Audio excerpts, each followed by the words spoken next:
Item ಯಾವುದೇ ಇರಲಿ try ಮಾಡಿ ಆಚಿ ಚಿಕನ್ ಮಸಾಲಾ. ಎಸ್, ಈ ನಡುವೆ ಒಂದ್ ಕಡೆ ಬಿಜೆಪಿ ವಿರೋಧ, ಒಂದ್ ಕಡೆ ಜೆಡಿಎಸ್ ವಿರೋಧ, ಜೊತೆಗೆ ರೈತರ ವಿರೋಧ, ಇದೆಲ್ಲದಕ್ಕೂ ಕೂಡ ಡೋಂಟ್ ಕೇರ್ ಅಂತ ಇದೆ ಗೌರ್ಮೆಂಟ್. ಯಾಕಂದ್ರೆ ಈಗಾಗಲೇ ಏನು ಭೂಮಿಯನ್ನ ಒತ್ತುವರಿ ಮಾಡ್ಕೊಳ್ತಾ ಇದೆ ಸರ್ಕಾರ, ಭೂಮಿಯನ್ನ ಸ್ವಾಧೀನ ಪಡಿಸ್ಕೊಳ್ತಾ ಇದೆ. ಈ ಭೂಮಿ ಕೊಟ್ಟಂತಹ ರೈತರಿಗೆ ಈಗ ಪರಿಹಾರವಾಗಿ ಚೆಕ್ ಅನ್ನ ವಿತರಣೆ ಮಾಡ್ತಾ ಇದೆ. ಈ ಕುರಿತು ಬ್ರೇಕಿಂಗ್ ನ್ಯೂಸ್ ಬರ್ತಾ ಇದೆ.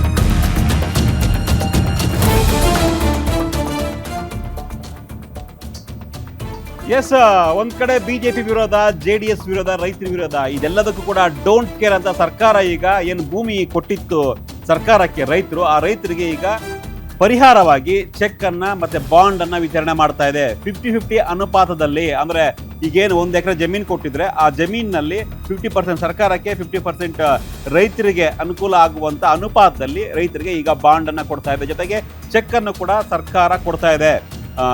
GBDA ಅಧ್ಯಕ್ಷರು ಈಗಾಗಲೇ ಈ ಒಂದು ಚೆಕ್ಗಳನ್ನ ರೈತರಿಗೆ ವಿತರಣೆ ಮಾಡುವಂತಹ ಕಾರ್ಯವನ್ನ ಮಾಡ್ತಾ ಇದ್ದಾರೆ. ಒಂದ್ ಕಡೆ ವಿರೋಧ, ಮತ್ತೊಂದು ಕಡೆ ಸರ್ಕಾರ ತನ್ನ ನಿಲುವಿನಲ್ಲಿ ಯಾವುದೇ ರೀತಿಯ ಬದಲಾವಣೆ ಇಲ್ಲ ಅನ್ನೋದನ್ನ ಮತ್ತೆ ಮತ್ತೆ ಸಾಬೀತು ಮಾಡ್ತಾ ಇದೆ.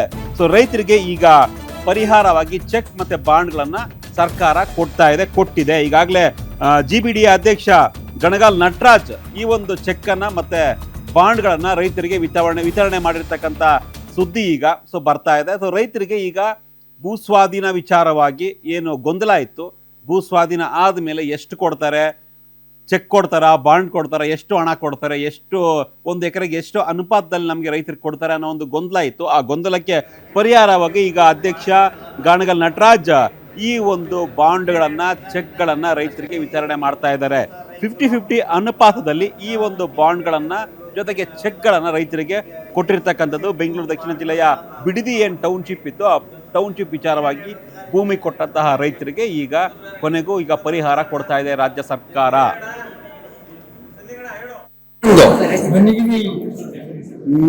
ನಿಮ್ದು ಎಷ್ಟೈತೆ ಜಮೀನು? ಸುಮಾರು ಒಂದು 8 ಎಕರೆ. ಹೌದಾ? ಇದಕ್ಕೆ ನಿಮ್ ಪ್ರಾಜೆಕ್ಟ್ಗೆ ಒಪ್ಪಿಗೆ ಆಗಿದೆಯಾ ನಿಮ್ಗೆ? ಹೌದಾ? ಸೈಟ್ ತಗೋತಾ ಇದ್ದೀರಾ, ದುಡ್ಡು ತಗೋತಾ ಇದ್ದೀರಾ? ದುಡ್ಡು, ಸೈಟ್ ಎಲ್ಲ. ಹೌದಾ? ನಿಮ್ಗೆ ಈ ಪ್ರಾಜೆಕ್ಟ್ ಯಾಕೆ ಇಷ್ಟ ಆಯ್ತು? ಇದಕ್ಕೆ ಇಲ್ಲಿ ಕೆಲಸ ಆಳುಗಳು ಒಬ್ಬರು ಸಿಗ್ತಾ ಇಲ್ಲ, ಬಹಳ ಸಮಸ್ಯೆ. ವ್ಯವಸಾಯ ಮಾಡಕ್ಕೆ ನಾವು ವಯಸ್ಸಾಗದೆ ನಮ್ಗೂ ಇನ್ನೇನು ಮಾಡೋಣ, ಕೊಟ್ಬಿಟ್ಟು ಎಲ್ಲ ನೆಮ್ಮದಿಯಾಗಿ ಜೀವನ ಮಾಡೋಣ. ಇದೆಲ್ಲ ಇನ್ನೊಂದು ಬೇಕಾದಷ್ಟು ಇದಾಯ್ತವೆ. ಇಲ್ಲಿ ಒಳ್ಳೊಳ್ಳೆ ದೊಡ್ಡ ಫ್ಯಾಕ್ಟ್ರಿ ಅವು ಇವು ಇಲ್ಲಿ ಆಯ್ತಾ ಇರೋದ್ರಿಂದ ನಾವು ಲ್ಯಾಂಡ್ ಕೊಟ್ಬಿಟ್ಟು ಆರಾಮಾಗಿ ವಯಸ್ಸಾಗ ಮಾಡೋಣ.